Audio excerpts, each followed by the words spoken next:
अंगूठा धोबे बाकी, क्योंकि अंगूठी क्यों धोबे, क्योंकि जो बामन भगवान की अंगूठा से गंगा मैया निकली, ध्यान है जो ब्रह्मा जी ने उसके अंगूठा को धोआ, किसके को, बामन भगवान के को, और जाके काई भर लियो कमंडलू में, तो भाई कमंडलू से गंगा जी भागीरथी प्रकट हुई है, भागीरथी प्रकट हुई है। तो ब्राह्मण कभी भी घर पे आए, चाहे एक टपका जल डाला उसके अंगूठे पर, पैर के पर, जरूर उसके पैरों का प्रक्षालन जरूर करना चाहिए, क्योंकि ब्राह्मण ही हो सकती है मैया आज भी। अगर ब्राह्मण चाहे, अगर ब्राह्मण ने सच्चे मन से आशीर्वाद दे दियो कि लाला होगो, तो लाला ही होगो मैया। भगवान भी काटे वालों ना है, और या कोई प्रत्यक्ष सच्चो उदाहरण है वृंदावन का। वृंदावन के गुरु जी हैं हमारे, बहुत बड़े विद्वान, पुराणों के व्याख्याता। उनके पास एक कोलकाता सेठ का फोन आया, बोले महाराज जी मेरे कोई बच्चा नहीं है और मुझे एक गोपाल चाहिए भाई, और कैसे भी प्रभु होए।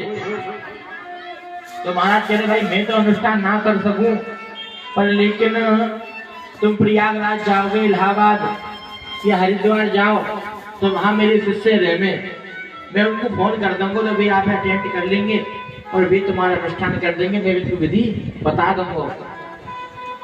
बोले महाराज आपका आना, बोले मेरा आना वृंदावन से नहीं होगा। बोले ठीक है।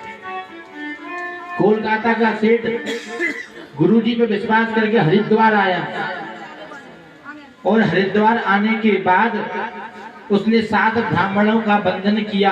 अब बंधन क्या होता है, बोले तिलक और वर्ण, हाथ में कला बांध दियो, संकल्प दे दियो कि बोले जिस कार्य को कर रहे हो उसका फल मुझे ही प्राप्त होवे, तुम संकल्प ले लो, हाथ पे करो चाहे मत करो।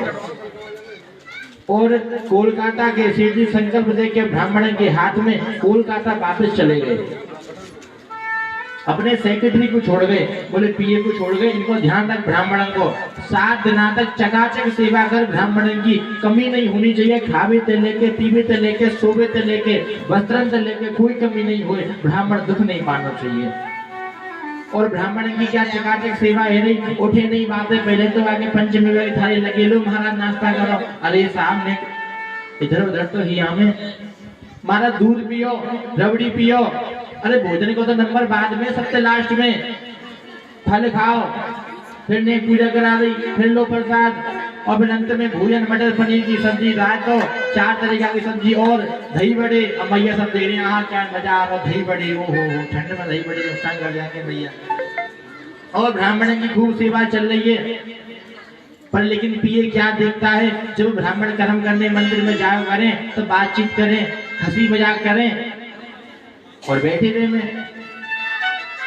1 दिन हो गया, 2 दिन हो गए, 3 दिन हो गए, जब 4था दिन हुआ तो पिए ने फोन करो, बोले सेठ जी तुम कोई गलत ब्राह्मण के चक्कर में तो ना फंस गए, ये कछु ना करे, हंसी मजाक कर ले में, फोन चला ले में, और भोजन खूब चाहिए करवे को, खूब सेवा है रही है, मैं लग रहा हूँ 7 दिन लगो रंगो, फिर इनको दक्षिणा चाहिए थी मोटी मोटी, और वो तो लगे ना ये कछु कर रहे हैं। बोले नहीं, वो जो भी कुछ कर रहे हैं उनको कर्म दे तो शांत से बस जो काम को छोड़ा है सेवा कर, अन्यथा तू उनकी सेवा ही कर बस। और ब्राह्मणों का एक कर्म था, बोले दिन में क्या कछु कर लेते, जब आरती गाते ना बड़े भाव से कहते, बोले राघव, बोले लाला जाके ताई हम अनुष्ठान कर बैठे, ये नाक को सवाल लाला होना ही चाहिए, जो भी कछुए तेरे सामने अर्पण है, तोते ना छुपो, अरे जजमान छुपा लेंगे पर तोते ना छुपो, हम बंधन करने 7 ब्राह्मण, उसके लाला होना चाहिए। आरती बड़े भाव से करते, बड़े भाव से वंदना करते 8 घंटा, भले दिन में कछु करें चाहे नहीं करें।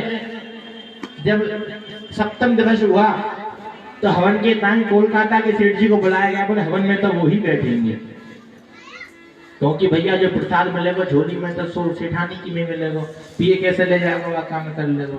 तो सेठ जी और सेठानी दोनों बुलाए गए, और बुलाने के बाद बैठाए गए, हवन करो गयो, प्रसाद मिलो। ब्राह्मण ने आशीर्वाद दियो कि हाँ सेठ जी आपके बालक ही होगो। जब गुरुजी ने कहिए और हमने कर्म करा है तो आपके बालक ही होगा, क्योंकि भगवान किनके अधीन है? ब्राह्मणों के अधीन है। बोले क्यों अधीन है? बोले जो ब्राह्मण को मनाने के, ब्राह्मण को आह्वान, जो भगवान को आह्वान करने की जो क्रिया है ना, वो पंडित जी के पास है। ये बस कैसे बुलाया जाए, कैसे मनाया जाए, वो तो पंडित जी कर सके। तो भगवान भी कहते हैं